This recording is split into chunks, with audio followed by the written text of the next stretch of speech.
I had always kept my real life a secret. My savings, my plans, my strength.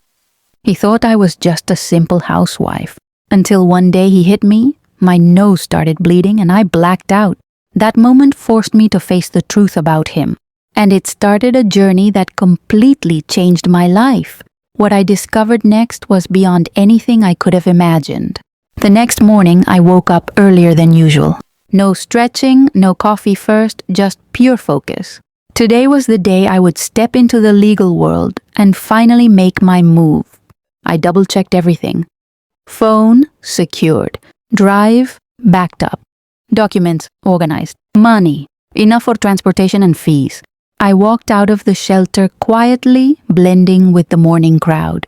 Nobody noticed me. Nobody asked questions. I felt invisible. Perfect. The police station looked intimidating from the outside. Gray concrete walls, barred windows, security cameras. I swallowed hard and reminded myself, I wasn't scared anymore. I was ready. Inside, I met Officer Patel, a woman who specialized in domestic abuse cases. She didn't waste time on small talk. I handed her my organized files, photos, audio recordings, journal entries, timestamps. She glanced through everything and nodded. "You've done everything right," she said. "This is solid evidence. You're protected now, but he may escalate if he finds out." I felt a surge of relief. For the first time, the law was on my side. Not fear, not my bruised body. The law. After filing the report, I left quickly, taking side streets, avoiding cameras, blending into the crowd. I could feel it already. The moment he realized I had gone legal, the storm would start. By late afternoon, I saw the first sign of his desperation. A neighbor called the shelter asking if they'd seen me. I stayed calm. Nothing. Not a single word leaked. That evening, my phone buzzed. Blocked numbers, random calls, unknown texts. I ignored them all. Let him scream into the void. The real power wasn't responding. It was being untouchable. But I wasn't naive. I knew men like him escalate when control slips away. So I kept a low profile, moved in shadows, and prepared for the next day. Legal follow-ups, backup safe houses, and constant monitoring of any trace of him. As I sat in my temporary room that night, I thought back to the first punch, the blood, the fear, the blackout, and I realized that moment, as terrible as it was, had sparked something inside me.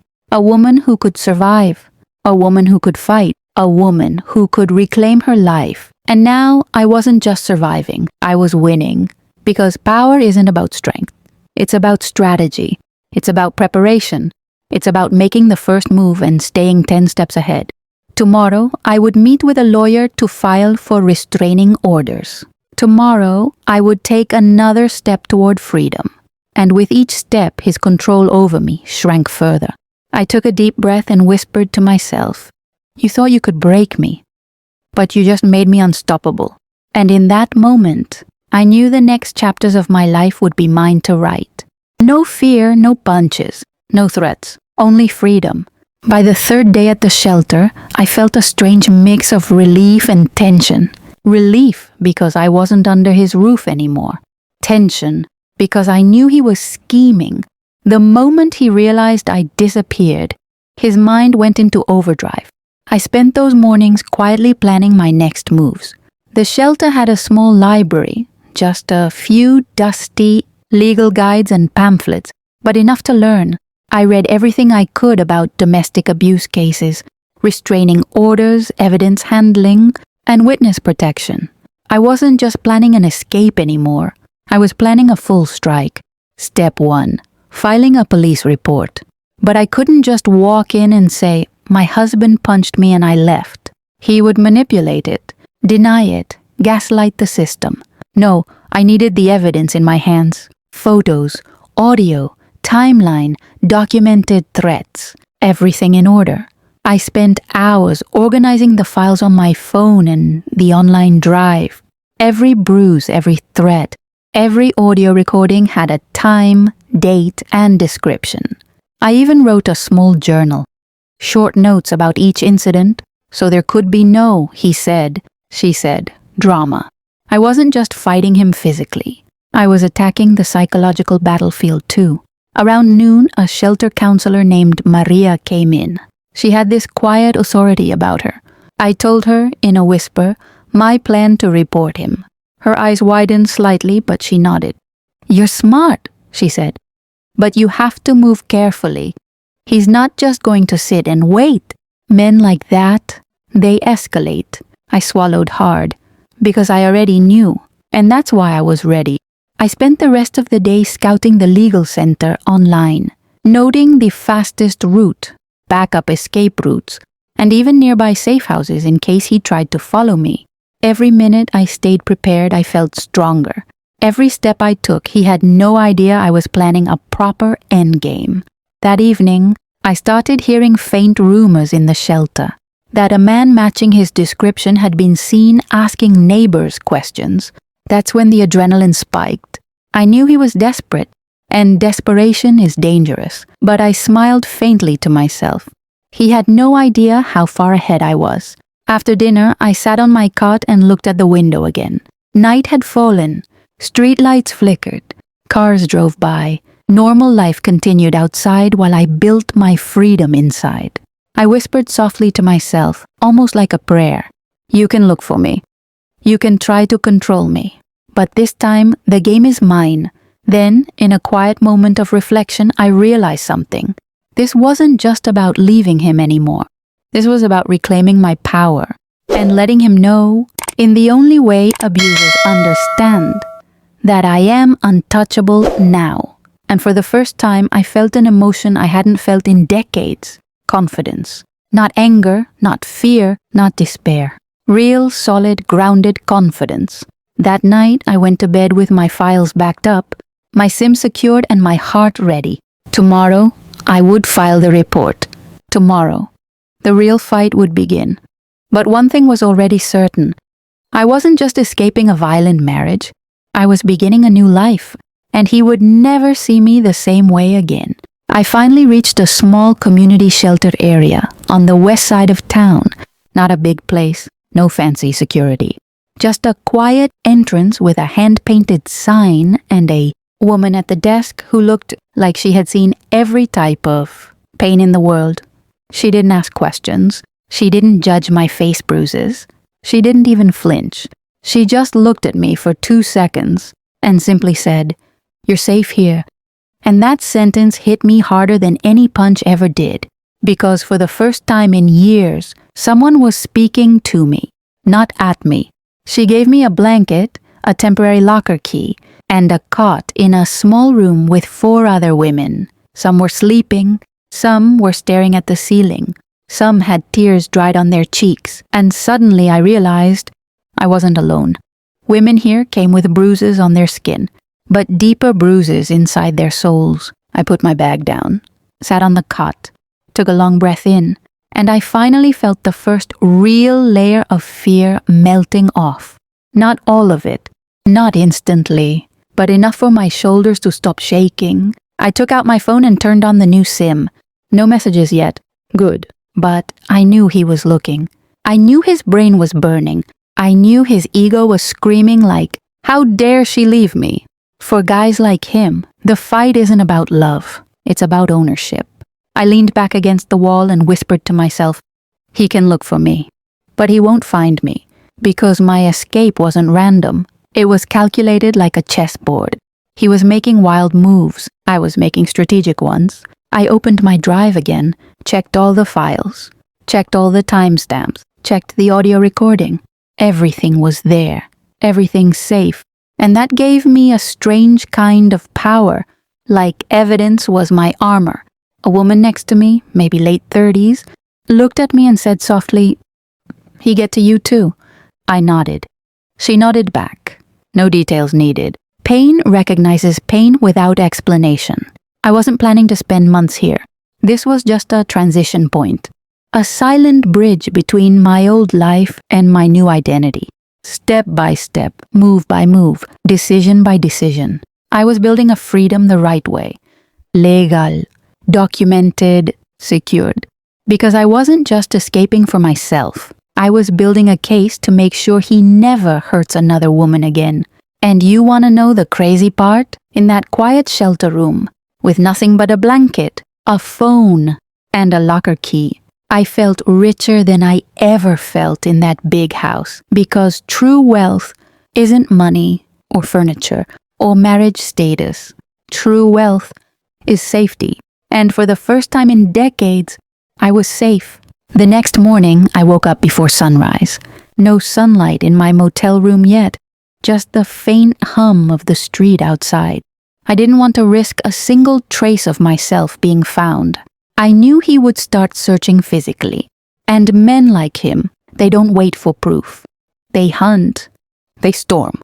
They terrorize. So I moved like a ghost, quiet, controlled, strategic. First thing, I packed a small bag, essentials only. Clothes, money, phone, charger, evidence drive. Nothing sentimental. No souvenirs. No reminders of the life I was leaving behind. Then I left the room. Careful not to be seen by the receptionist, I paid cash the night before. I didn't want a single paper trail. Outside, the air was cold, sharp, and biting. The kind of cold that wakes you up faster than coffee ever could. I walked fast. No taxi, no rides. Just my feet, my bag, and my mind on full alert. I remembered every detail about him. Every habit, every route he might take, every car he might use. Because the game had changed. I wasn't running anymore. I was staying ahead. Around 9 a.m. I stopped at a small cafe, ordered black coffee, sat in the corner, unnoticed, watching the street through the window. And that's when I felt the first pang of fear. Not the panic type. Not the, oh my God, he's outside type. This was sharp, cold clarity.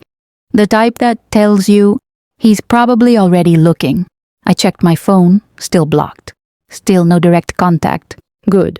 Means he's moving physically. I sipped my coffee slowly, like a calm assassin. Every eye on the street became potential danger.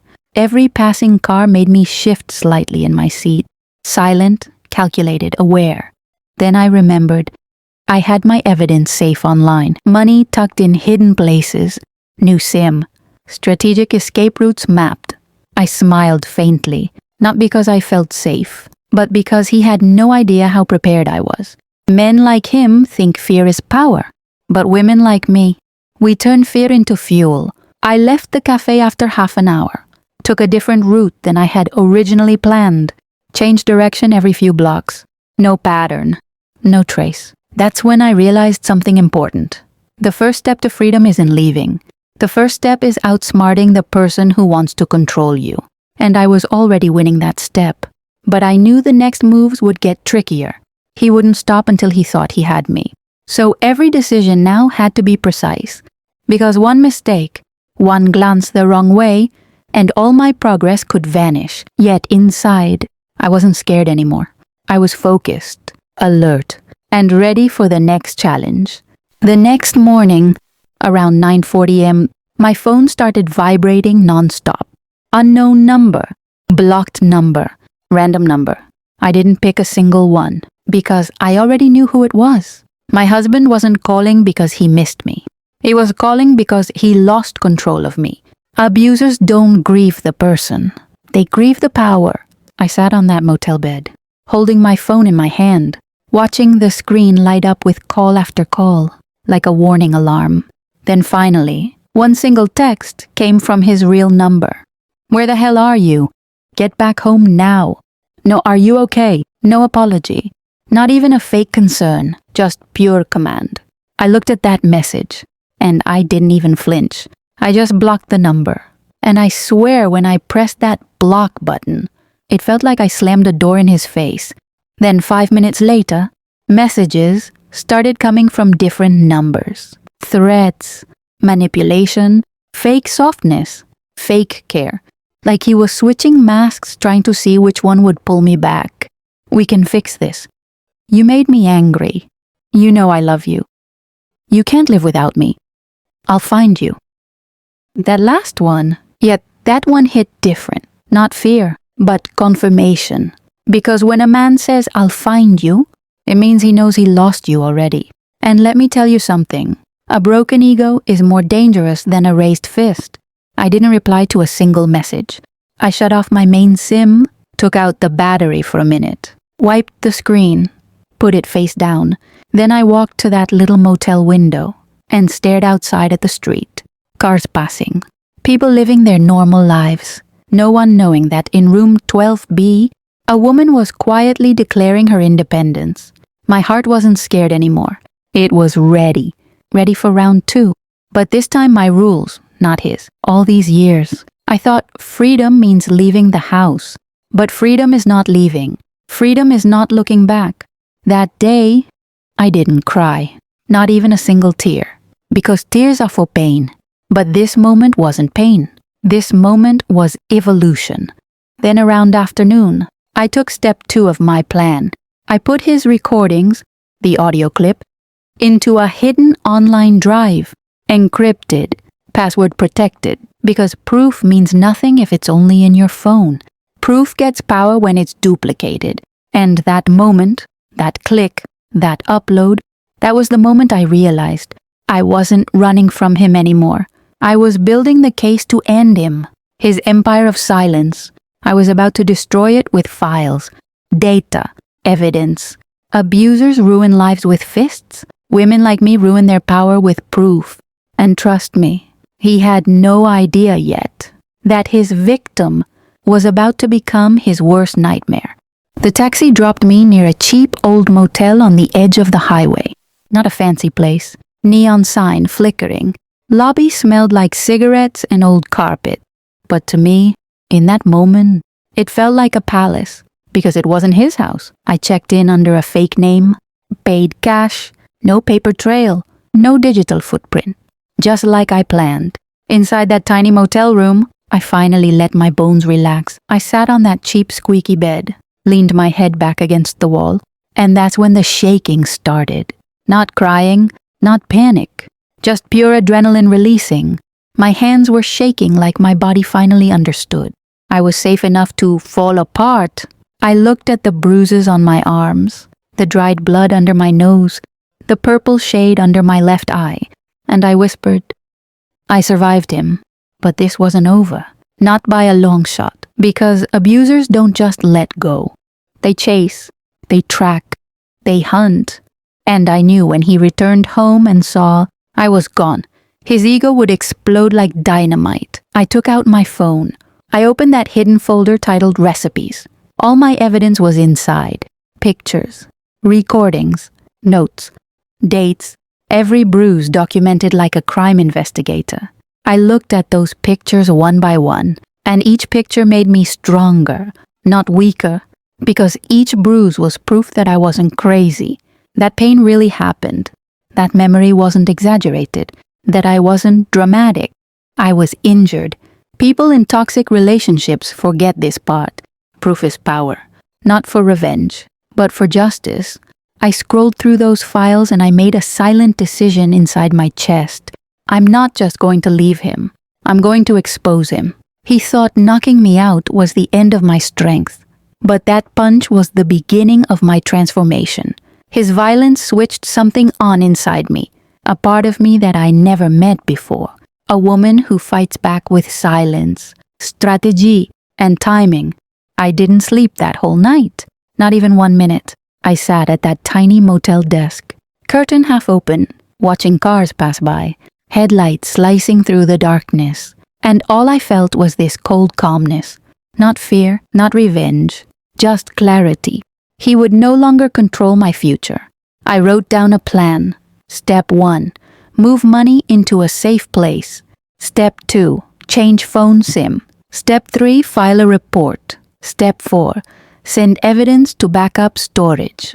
Step 5, stay hidden until legal barrier is set. Step 6, rebuild identity. It wasn't emotional. It was strategic. Because leaving is emotional. But staying free is business. And that night, in that cheap motel room, I decided I will finish this story like a warrior, not a victim. The right moment came on a random Tuesday afternoon. Nothing special, no dramatic music, just sunlight coming through the blinds like usual. He came home in a bad mood. Door slammed, heavy boots. That same ugly attitude that walks in before his body even enters the room. He started yelling about something stupid again. I don't even remember what it was. Maybe the dishwasher. Maybe the curtains. Maybe the shape of the clouds. With men like him, there's never a reason. They just need an excuse. He was pacing around the living room like a mad animal. Hands on his waist. Chin high. Breathing like he owned oxygen. Normally, I would freeze. Normally, I would panic. But that day, my heartbeat wasn't scared. It was strategic. Because I knew something he didn't. This was my last day in that house. While he screamed, I quietly picked up my phone and pressed the record button. Audio only. No video. I didn't need his face. I needed his voice, his words, his threats. He got louder, louder, louder. Then he snapped again. He lifted his hand like he was about to hit me. Again. But this time, I didn't flinch. I stared right in his eyes, and that scared him. He froze for a split second, confused, because the victim wasn't reacting. That moment told me everything. He needed my fear more than I needed his love. Then he walked back, grabbed his car keys, and left the house to cool his head. Door slammed again. Car engine started. He drove off. And the second I heard that engine fade in distance, that was it. I moved like a soldier on mission. I took the pillow with money inside it. I took my phone. I took my ID. I took my bag. No clothes. No perfume. No memories. Just the tools to survive. I walked out that door without looking behind me.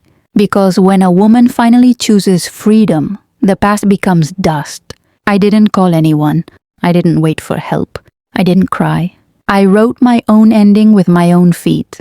I walked straight to a taxi, got inside, closed the door, gave the driver an address, and in that moment, that exact moment, I felt something I hadn't felt in years.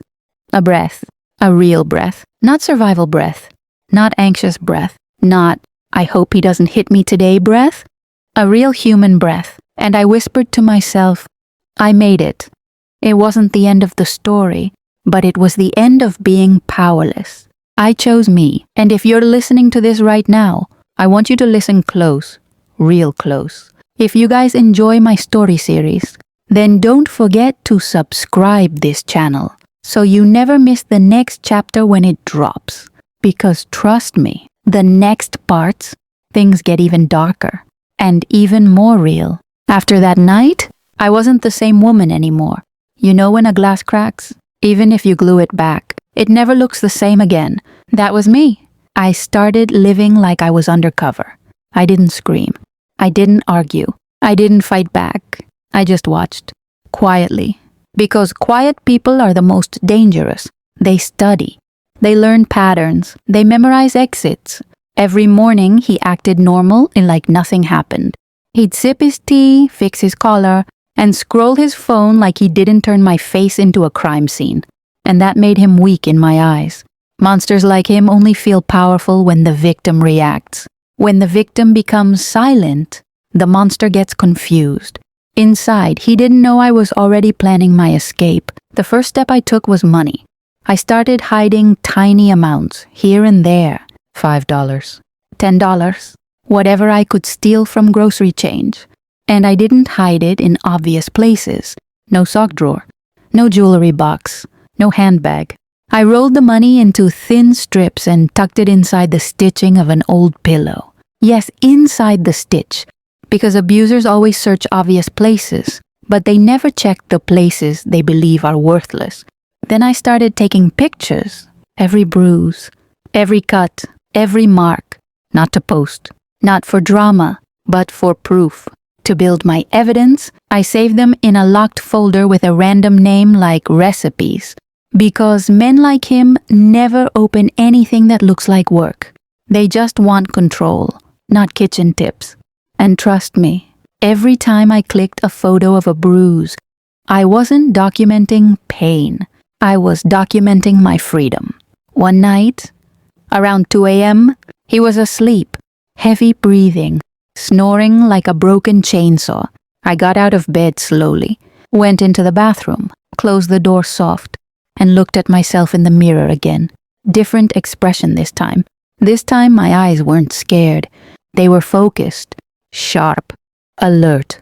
I whispered to myself, "You are not leaving as a victim. You are leaving as a witness." And that sentence, it flipped something inside me. Because now, it wasn't about running away from him. It was about walking into the next version of myself. Like I wasn't escaping. I was evolving. People think breaking up with a man is the end of a relationship. No, with abusive men, leaving them is the beginning of the war. And I knew it. That's why I was strategic. Because you can't fight a monster emotionally. You fight him with timing, with proof, with patience, and trust me, the day I left, I wanted it to destroy him psychologically, just like he tried to destroy me physically. So I waited and waited for the right moment. And it came sooner than he expected. When I opened my eyes, I wasn't even sure if I was alive or in some glitched dimension. Everything felt blurry, like reality had motion blur on maximum settings.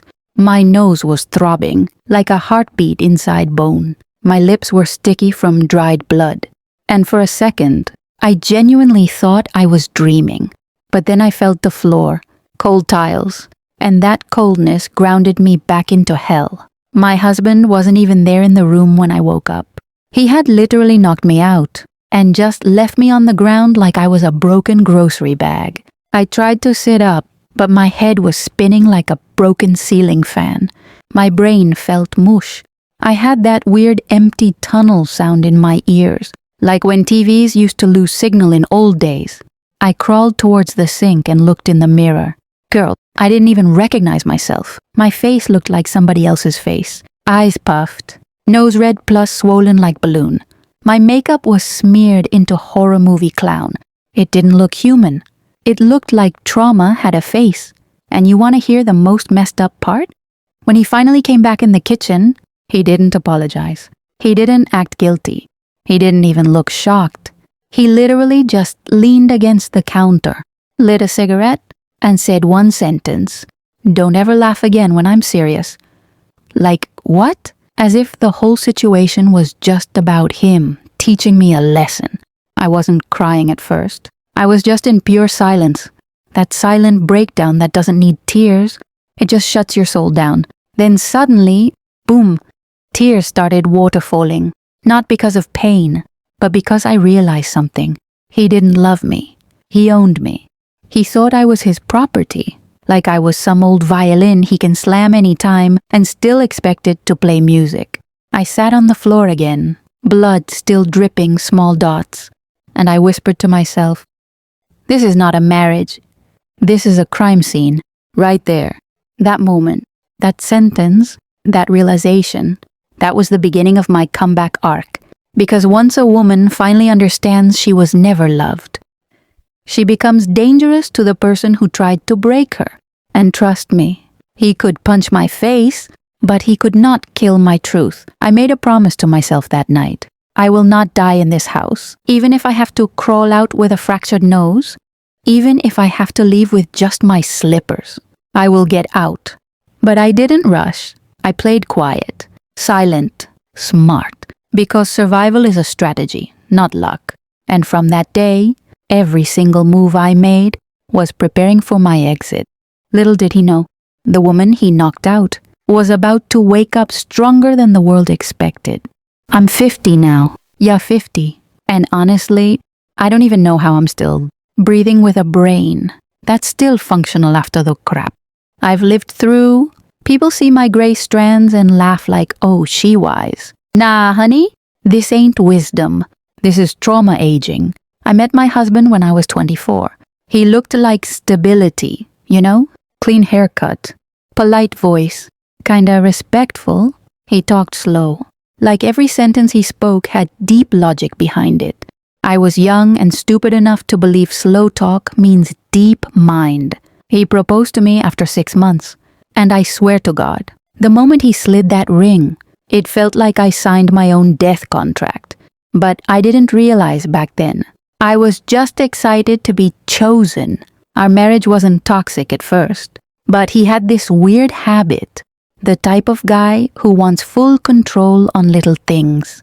Like he didn't like the way I put sugar in tea. Didn't like when I wore nail polish. Didn't like the tone of my laugh. Didn't like the way I folded clothes. I thought it was cute in the start. Like, oh, he noticed small things. No baby. Man like that not noticing small things. He measuring them. Every month, his voice started getting louder. Then one day, it wasn't voice anymore. It was hands. I remember that day like a CGI replay. We were in the kitchen. I was cooking lentils. Yellow dal, the type that sprays tiny droplets when it boils too fast. One droplet hit his shirt. One tiny drop. He looked at me like I stabbed him. And I said, "Sorry, babe." Just like that. Sweet, calm, trying to neutralize the tension. But he snapped. He grabbed the metal spoon, banged it on the counter like a psycho drummer, and shouted that I ruined his shirt. I was confused because it was literally one dot, smaller than a pencil tip. Then he kinda shoved me off the kitchen counter, and I laughed. Not a happy laugh, but a nervous one. That awkward, shaky giggle humans do when they feel danger but don't know how to respond. And I swear when I laughed, that was the trigger. He turned his whole body, twisted fast, and that fist came straight to my face, my nose, perfect angle, like he had rehearsed it in mirror. I heard a pop inside my skull. Hot liquid rushed down my lips and teeth. Blood. I remember smelling metal, copper, iron, that nasty taste of red. My vision blurred, and everything went slow motion. I tried to say stop, but the sound never left my mouth. And then, boom, darkness swallowed me. I blacked out. The next day, everything shifted. Around 8 p.m., while the shelter lobby was quiet, one of the volunteers came upstairs and whispered my name. Her face looked tense, like she was trying to stay calm but failing miserably. "There's a man outside," she said softly. "He's pacing, and he keeps asking if a woman named you is staying here." My whole body froze. I didn't need a description. I already knew who it was. He finally realized I had gone legal. He finally realized the control was gone. And now he was panicking. I walked to the window slowly, but I stayed behind the curtain. I peeked just a little. There he was, hands in fists, jaw clenched, eyes scanning the entrance like a predator searching for wounded prey. But here's the crazy part. I didn't feel fear like before. I felt power, because he didn't know something important. I had already filed. I had the restraining order. He wasn't just a threat now. He was a crime in progress. So I stepped back from the window, inhaled deeply, and told the shelter supervisor, "Call the police. Don't tell him I'm here." They nodded immediately. This wasn't their first time dealing with men like him. 5 minutes later, patrol cars pulled up. Blue and red flashes filled the street. I watched from the shadows as officers approached him. He tried to talk himself out of it. He tried to act innocent. He tried to play the charming character he always used in public. But one of the officers asked for his name, and when he confirmed it, they instantly had the restraining order on file. You could see his face change instantly. That fake confidence collapsed. He got cuffed, right there on the sidewalk. His voice cracked. He wasn't yelling angry anymore. He was yelling desperate, begging, panicking. "Tell her to come outside. Please, I just want to talk." It was pathetic, like watching a monster crack open and become a scared little boy. I didn't even flinch, because power isn't shouting. Power is silence. Power is watching the system finally hold the person accountable, who thought he was untouchable.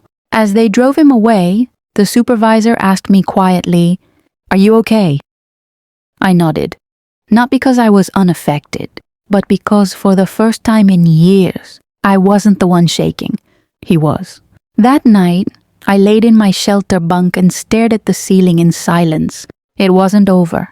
There would be court dates, evidence submissions, maybe appeals. That's all part of the process. But the biggest part was done. For the first time, he faced consequences for what he did to me. And I whispered to myself, calm, steady, powerful. This isn't the end. This is the beginning of my life. The following morning, I woke up with a strange mix of exhaustion and determination. Sleep came in fits, but my mind wouldn't stop racing. Court day was approaching, and I knew I had to be prepared, mentally, emotionally, and legally. I spent hours reviewing my files, rehearsing what I would say if asked, going over every incident in detail. It wasn't easy. Every bruise, every punch, every blackout, it hit me again as I recalled it all, but this time I used the pain as fuel.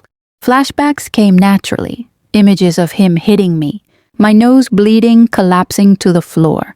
The fear, the helplessness, the shame. I remembered the moment I blacked out, lying on the cold tiles, wondering if I'd survive the night. And yet, here I was, alive, standing ready. I told myself every tear, every bruise, every scream, it brought me to this moment. And now it's his turn to face accountability. I packed my files into a leather folder, neat, organized, professional. This wasn't drama. This wasn't emotion. This was strategy. Court was not about crying or begging. It was about facts, proof, and strength. Arriving at the courthouse, I felt the familiar tension in the air. People moving quickly, voices echoing, papers shuffling. But I didn't let it touch me. I wasn't just another scared victim walking through the doors. I was a prepared fighter. The lawyer guided me inside the courtroom. I saw him, my husband, sitting there trying to compose himself. But he looked small, petty, frustrated. I could see it in his eyes, the realization that he had lost control. The judge called the session to order. I took a deep breath and presented my evidence. Photos, audio recordings, journal notes, every detail documented. I spoke clearly, confidently. No trembling, no fear, just truth. He tried to deny everything. He tried to twist words. He tried to charm the courtroom. But my proof was solid. Every bruise, every threat, every panic-filled night was accounted for. The judge listened patiently, reviewing each piece carefully. When the ruling came, a full restraining order, mandatory counseling for him, and legal consequences if violated. I felt a wave of relief, hadn't experienced in decades. For the first time, I realized something important. Justice isn't revenge. Justice isn't anger. Justice is restoring balance, holding the abuser accountable, taking your power back. Walking out of the courthouse, I felt the sunlight differently that day. Warm, promising, free. I whispered to myself, I survived him. I faced him. And I won't let anyone take this life away from me again. That night, lying in my shelter room, I allowed a small smile to form. The journey wasn't over. There would be healing, rebuilding, and maybe scars that never fully faded. But the battle that once left me on the floor bleeding and unconscious was finally over. And for the first time, I felt the real meaning of freedom. After the court victory, the days that followed were quiet, but not empty.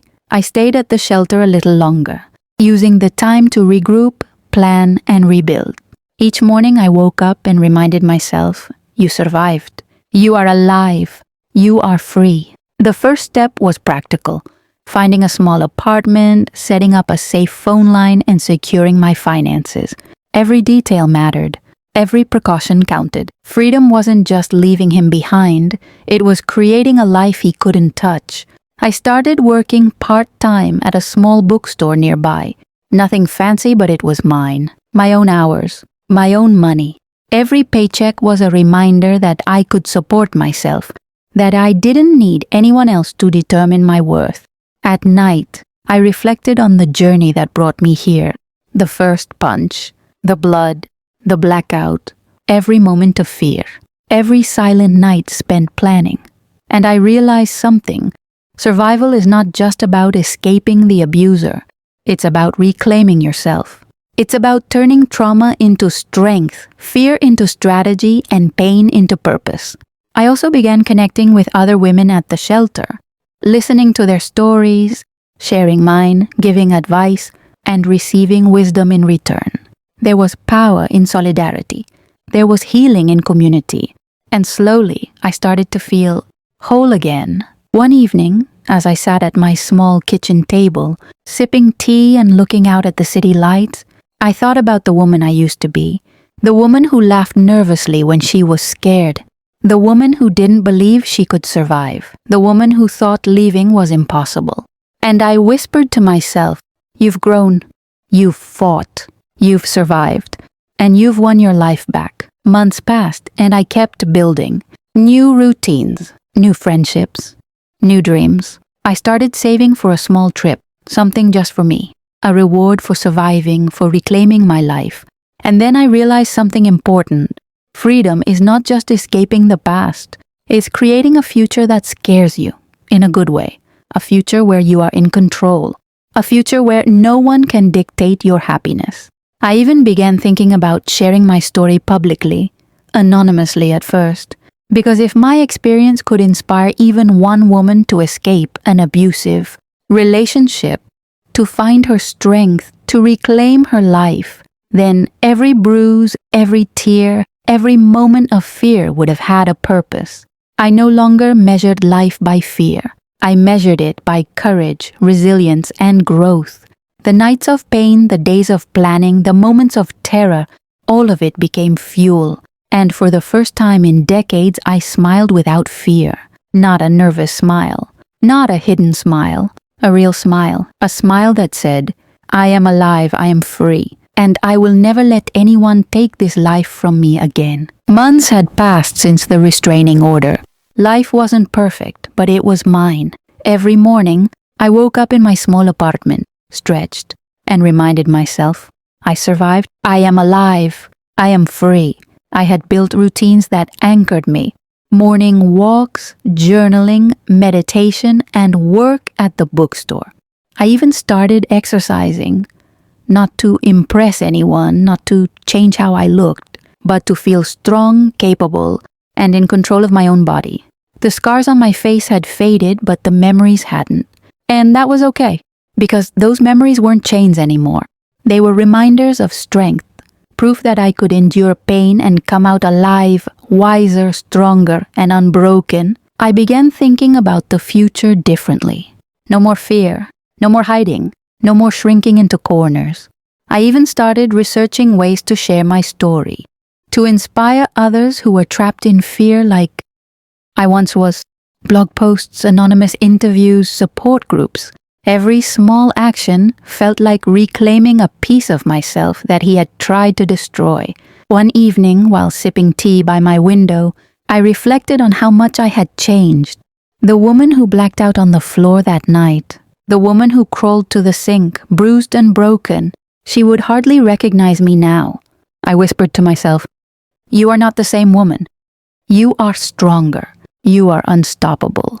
I even began mentoring women at the shelter part-time, listening to their stories, helping them plan escapes, guiding them through documentation, and teaching them strategies to stay safe. Every story I helped, every woman I guided, it felt like paying forward the survival lessons I had learned the hard way. And then came the day I realized something critical. Freedom isn't just about leaving. It's about reclaiming life. It's about taking every piece of yourself that was stolen and turning it into armor, power, and purpose. I started writing my story as not for drama, not for sympathy, but as a blueprint for courage. Each page was therapeutic. Each paragraph a testament to endurance. I also made sure my financial independence was secure. I saved, invested, and created a little emergency fund for myself, just in case. Because independence isn't only emotional. It's also practical. By the end of the year, I felt something I hadn't felt in decades. Peace. Not a perfect peace, but a strong, grounded, unshakable peace. I could walk down streets without looking over my shoulder. I could sleep without anxiety. I could dream again. And that's when I realized the full truth. The punches, the blood, the fear, all of it didn't break me. It awakened me. It forced me to fight.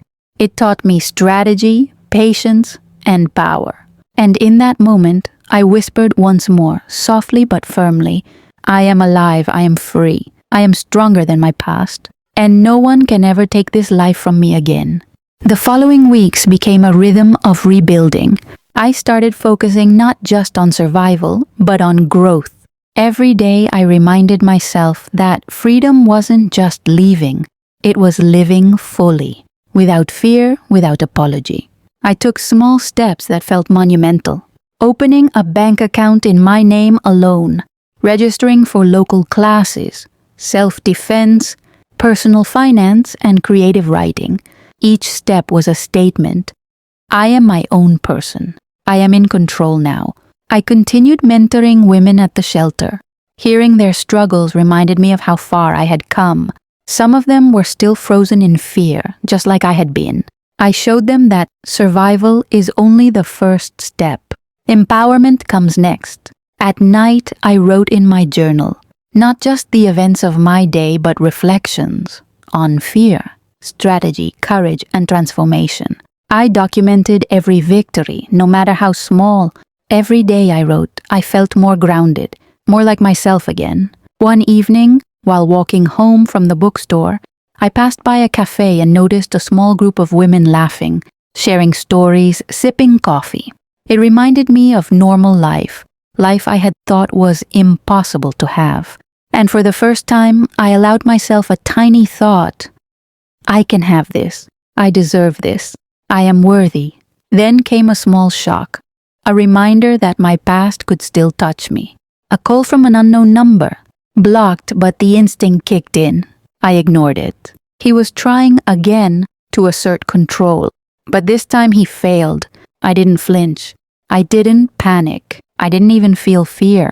I realized something important. Fear is only power when you allow it to control you. I refused. I had trained myself to think strategically, to act deliberately, to remain untouchable. The winter came, snow blanketed the city streets. I took long walks, breathing in cold air, feeling alive in every nerve. Even the bruises, now faded, had left their mark on my mind. They reminded me not of weakness, but of victory. I started planning for the future more boldly.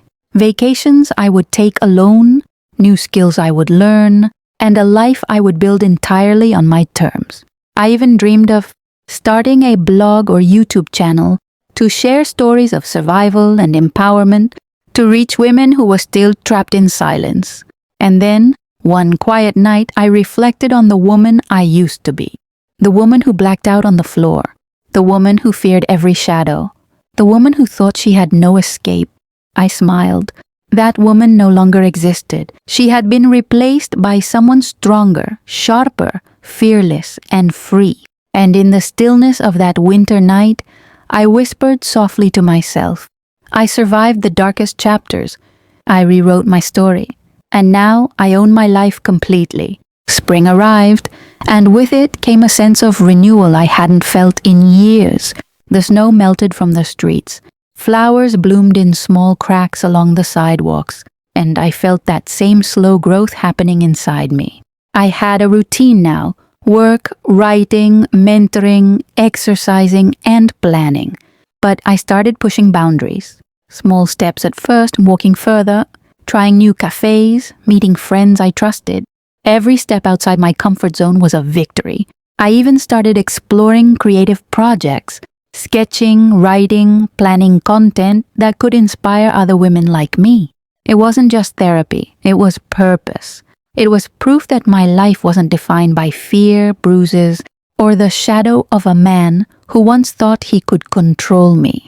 Sometimes I would think about him, the fear he once instilled, the punches, the threats, the constant tension.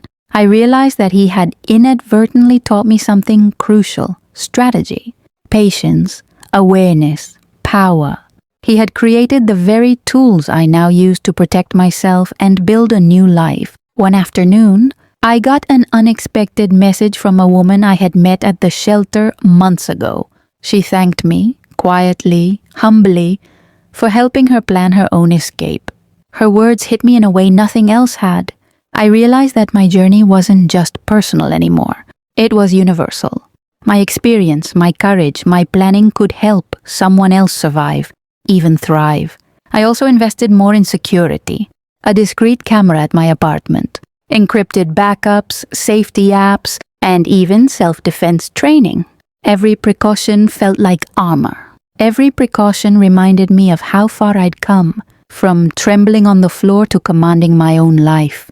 Even the memories of past fears started to shift. They didn't paralyze me anymore. They fueled me. They reminded me of resilience. At night, I wrote in my journal again. Every scar tells a story. Every bruise is proof. Every moment of fear built the foundation for my strength. I also started thinking long-term. Dreams I had put aside. Traveling alone, starting a passion project, learning new skills, all the things I had believed were impossible when I lived in fear. And the freedom, the real freedom, it was intoxicating. I could walk, think, speak, and act without fear. I could plan my life without the shadow of control looming over me. I could breathe. For the first time in decades, I realized something fundamental. Life isn't about surviving someone else's tyranny. Life is about reclaiming your existence, step by step, moment by moment, decision by decision. And that's exactly what I was doing. The woman I had been, afraid, broken, silenced, was gone. She had been replaced by someone unstoppable. I whispered softly to myself, I am not a victim. I am a warrior, and my life is mine forever. Spring slowly turned into summer, and with it came new opportunities. I felt like the world itself was encouraging me to step fully into the life I was building. Work at the bookstore became more than just a paycheck. I discovered a rhythm in organizing shelves, helping customers, and even curating small book events. Every smile from a stranger, every word of gratitude felt like proof that life could be normal, joyful, and mine again. I also strengthened the bonds I had formed at the shelter. Some women had left, some stayed, but all of them had taught me lessons about resilience. And I realized that healing wasn't just personal, it was collective. Helping them, mentoring them, guiding them. It reminded me that my survival had a larger purpose. One evening, while walking home from work, I reflected on the court victory months ago. The restraining order had changed everything, but it wasn't just the legal victory that mattered. It was the knowledge that I had taken control, that I had faced him and refused to be silenced. I thought back to the night he stood outside the shelter, desperate, frantic, powerless. That moment replayed in my mind like a memory from another life. And I smiled, because the tables had turned completely. The fear was gone. I wasn't running anymore. I was thriving. I also began planning bigger steps, long-term security, moving to a safer neighborhood, and even attending self-defense workshops regularly. Every action was a declaration. I am in control of my life. I am untouchable now. At night, I continued writing my story. Every paragraph became a guide for women trapped in fear. Every page was a reminder that survival was only the beginning. Empowerment followed. I even started researching online platforms where I could anonymously share my experiences. Not for sympathy, not for fame, but to inspire, teach, and give courage to others. Then came a surprising moment. A friend from the shelter, one of the first women I had helped, invited me to speak at a small local seminar for survivors. I hesitated at first. Public speaking wasn't my comfort zone. But then I remembered the nights of fear, the bruises, the blackouts, and the survival plan that had saved me. I realized, if I could speak, my voice could reach women who didn't yet know they could escape, and that thought alone was empowering. By the end of the summer, I was no longer the scared, trembling woman who had once blacked out on the floor. I was someone who moved with purpose, strength, and clarity. Someone who planned carefully, acted decisively, and took life on my own terms. And finally, in a quiet moment that summer evening, I whispered softly to myself, I am not just alive. I am powerful, I am free, and nothing, no fear, no threat, no past, can take that away from me. Summer days rolled on, and I felt more alive with each passing morning. The freedom I had gained wasn't just about escaping him, it was about embracing life fully, fearlessly, and deliberately. I began expanding my horizons. Evenings at the bookstore became brainstorming sessions for my personal projects. I started outlining ways to share my story safely. Blogs, support forums, and anonymous interviews. Every idea was a step toward transforming pain into purpose.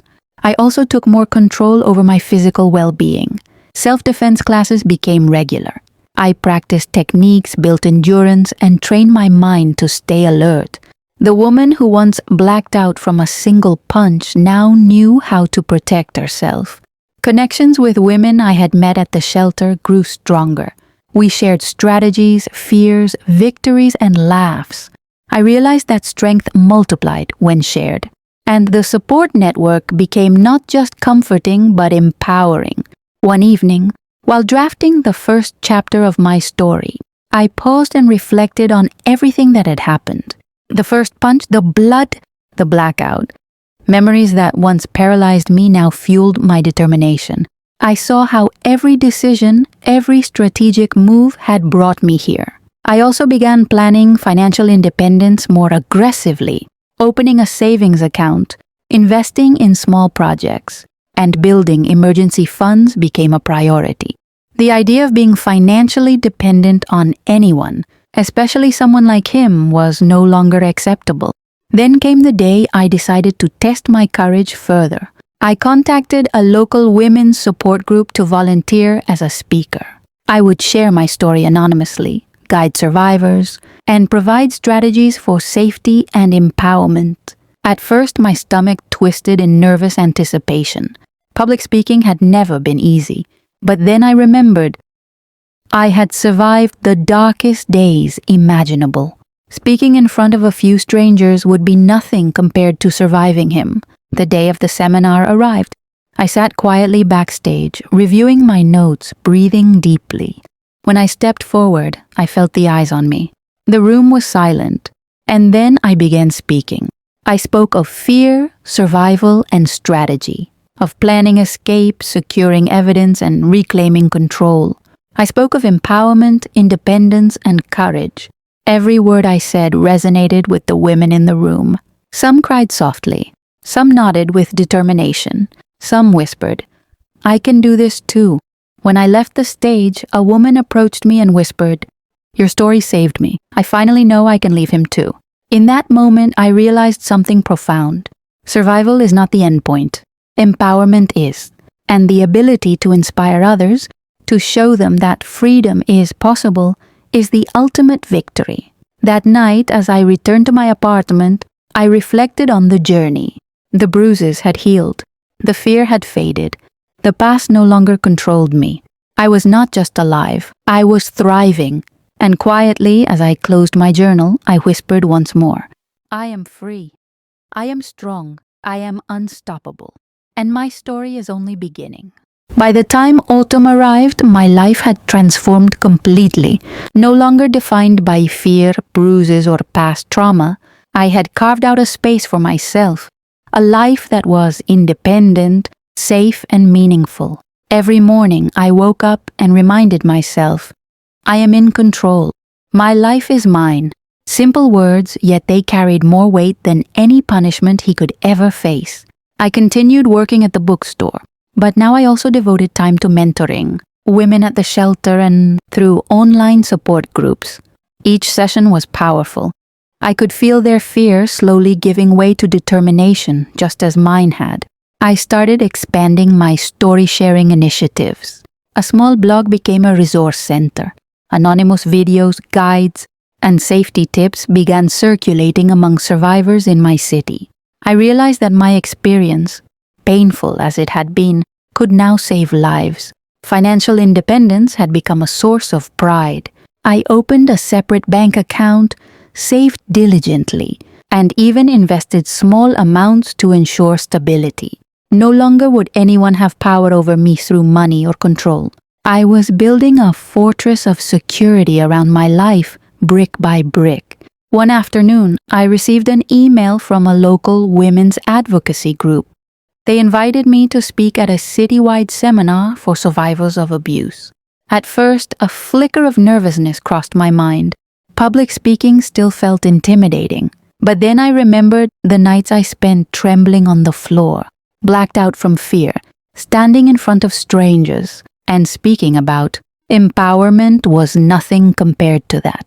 The seminar day arrived and I walked onto the stage with calm authority. I shared my stories, the abuse, the fear, the strategic escape, and the journey to reclaiming my life. Every word I spoke carried authenticity, power, and hope. After the seminar, a few women approached me. One said, trembling, "I thought I had no way out, but you showed me I do." Another whispered, "I finally feel like I can breathe again." That night, I returned home, reflecting on the journey from fear to freedom. The woman who once blacked out from a single punch had transformed into someone capable of guiding others to safety.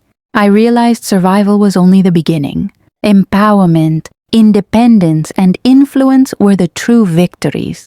I also began planning long-term goals, buying my own apartment, traveling alone, learning new skills, and creating a platform to reach women nationwide. Every goal was carefully mapped, ensuring my life remained my own. I realized that true freedom was not just physical. It was mental, emotional, and strategic. It was being untouchable not because of walls or guards, but because of preparation, intelligence, and courage. Before bed, I journaled. The past can't define me. Fear has no power over me. I am alive. I am free. I am unstoppable. And every day I grow stronger. And as I closed my journal, I smiled quietly. Because the life I had fought so hard to reclaim wasn't just mine to live. It was mine to inspire, protect, and share. And that thought made every moment of fear, pain, and struggle worth it. As autumn deepened, I decided it was time to step even further into empowerment. The local seminars and shelter mentoring were incredible, but I wanted to reach more women who were still trapped, afraid, and alone. I began planning a public platform, a website, a blog, anonymous videos, guides, safety tips, stories of survival and strategic escape, everything I wished I had access to when I first left him. At first, building this platform felt intimidating. I wasn't a professional content creator. I wasn't a public speaker on a large scale. But then I remembered my journey, the fear, the planning, the strategy that had saved me. I realized I could use that same mindset here: research, preparation, and precision. I started small, short blog posts, a few recorded tips on securing personal information, practical advice on documenting abuse and building evidence. Every post was carefully written, anonymous, and professional. The response was immediate. Women emailed me, messaged me, and shared their stories in return. I realized that my voice, the voice of someone who had survived and strategized successfully, mattered more than I had ever imagined. At the bookstore, I started noticing subtle changes in myself. Confidence wasn't just internal anymore, it radiated. Colleagues began asking me for advice, and I realized I could influence others positively without even trying. I had become a quiet leader. One evening, I received a message from a woman in a neighboring city. She wrote, "I read your blog. I finally left him yesterday. Thank you. I had no idea I could survive until I read your steps. I felt a shiver run down my spine. Every bruise, every night of fear, every blackout, it had led me here, to saving another woman from what I had endured." I also began incorporating self-defense lessons into my platform. Step-by-step guides, mental preparation, situational awareness. Because empowerment isn't just emotional, it's physical and strategic. The months passed quickly. I could see the ripple effect of my work. Emails, messages, and comments kept coming. Each one reinforced a truth I now lived daily. Survival was powerful, but helping others transform fear into strategy and freedom was even more meaningful. I also began planning personal milestones, buying my own apartment, traveling alone, learning new skills, and building a life completely independent of past constraints. Every step was deliberate, and each step reinforced my safety, independence, and confidence. One quiet evening, I reflected on how far I had come. From lying unconscious on the floor, nose bleeding, terrified of my own life, to standing as a mentor, strategist, and survivor. I whispered softly to myself, "The fear doesn't own me anymore. The past doesn't control me. I am alive, free, and unstoppable. And every day I help another woman rise." In that moment, I realized something even more profound. True power isn't just survival. It's reclaiming your life. It's building a life that inspires, protects, and empowers others. And finally, I had done exactly that. Winter approached again, but I wasn't the same woman who had cowered behind closed doors. The chill in the air didn't intimidate me anymore. It energized me. I felt alive, alert, and fully in control. My public platform had grown steadily. Anonymous blog posts, guides, and videos were reaching women not only in my city but across neighboring towns. Every story I shared, every tip I provided, every strategy I laid out had the power to save someone from the fear I had once lived in. I also began collaborating with local women's organizations. Workshops on seminars and Q&A sessions became part of my schedule. At first I was nervous. The audience was larger now, the stakes higher. But I realized, if I could survive him, if I could plan and execute my escape, then speaking in front of dozens of women was nothing. Each session was empowering, not just for them, but for me. I saw fear transform into determination before my eyes. I saw hesitation turn into action. I saw silence break into voices. One day, a journalist contacted me anonymously through my platform. They wanted to write a story about women who had survived abuse and turned their experiences into empowerment for others. I hesitated at first. I valued my privacy deeply. But then I realized this could inspire even more women. It could save lives. And I decided to participate, keeping my identity protected. The article was published in a local magazine. Responses flooded in. Messages from women I had never met. Emails from mothers, sisters, friends who were trapped in abusive situations. Each message carried hope, gratitude, and determination. It was overwhelming, but it solidified a truth I had already felt. My journey was bigger than me. I also continued focusing on personal growth.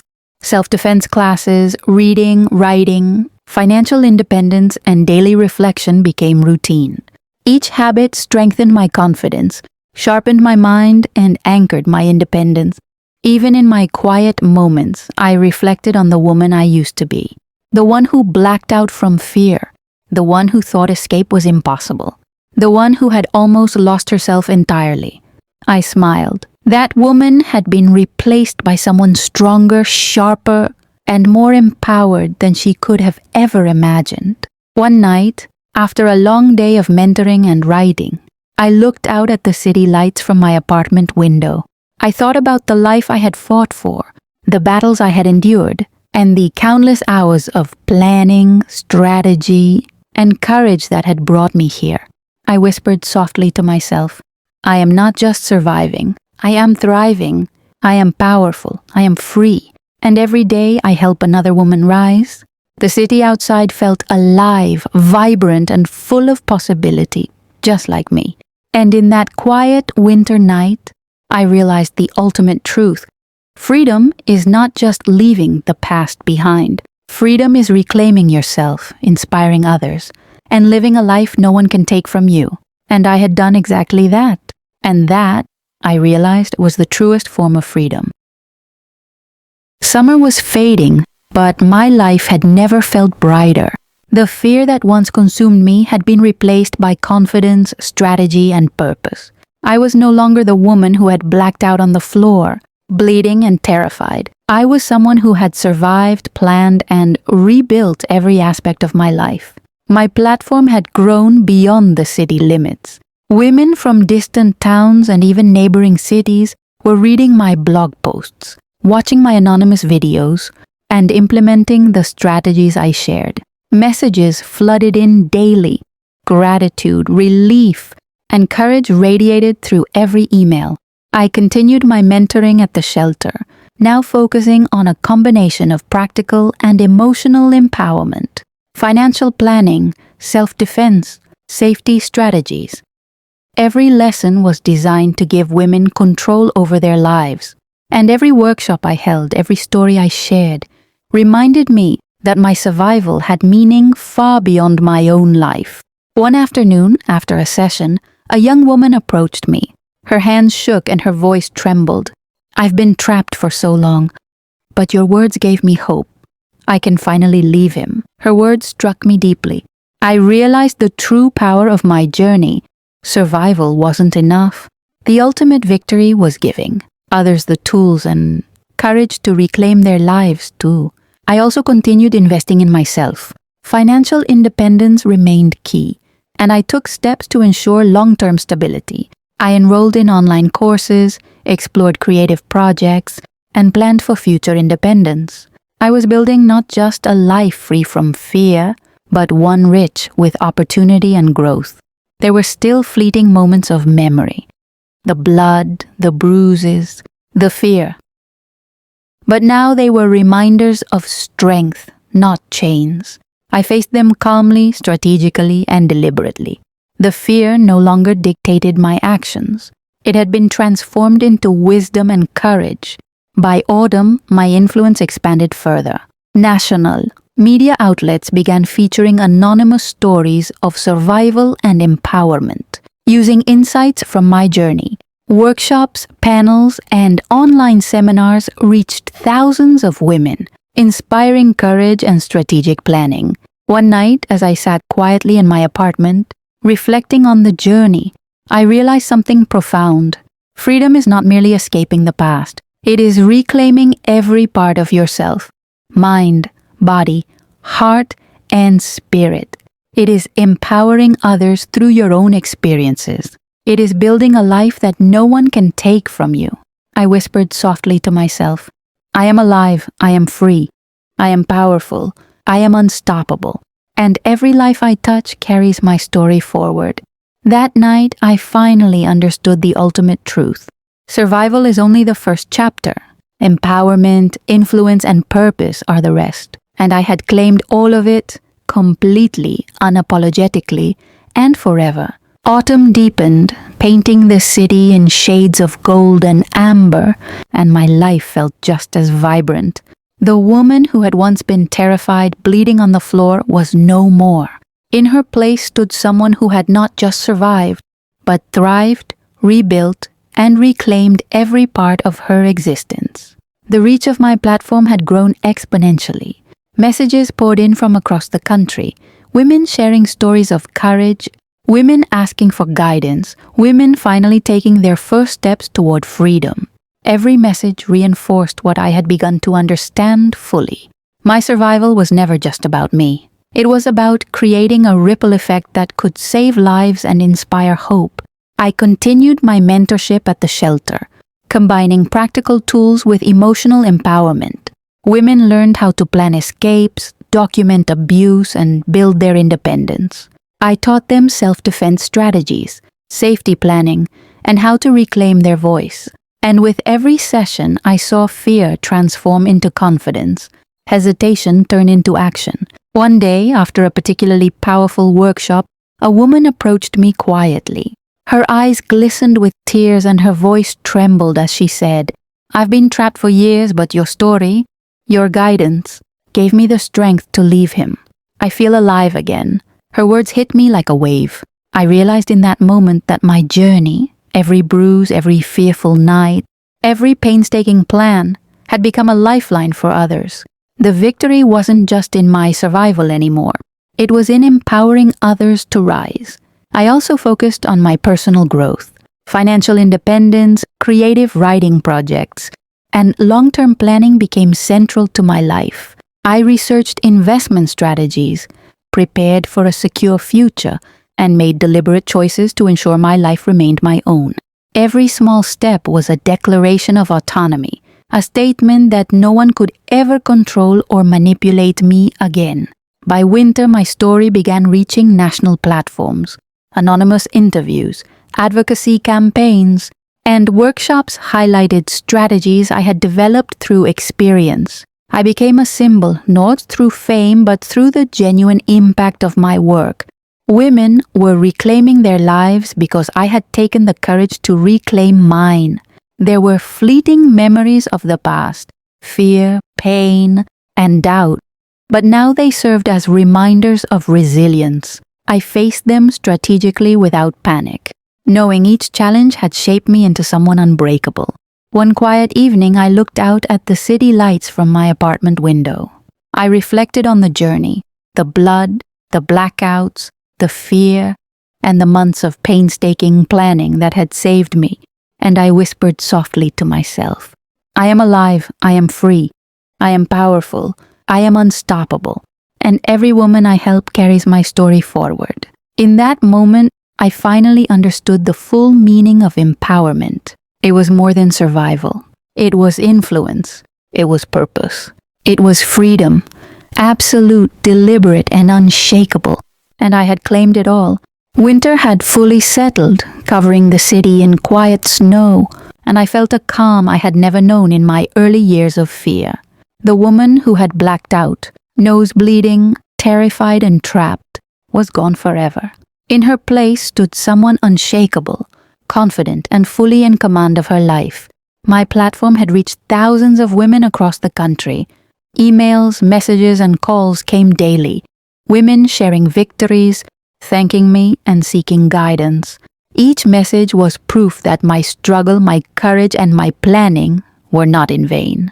I had turned survival into a mission, and the mission was changing lives.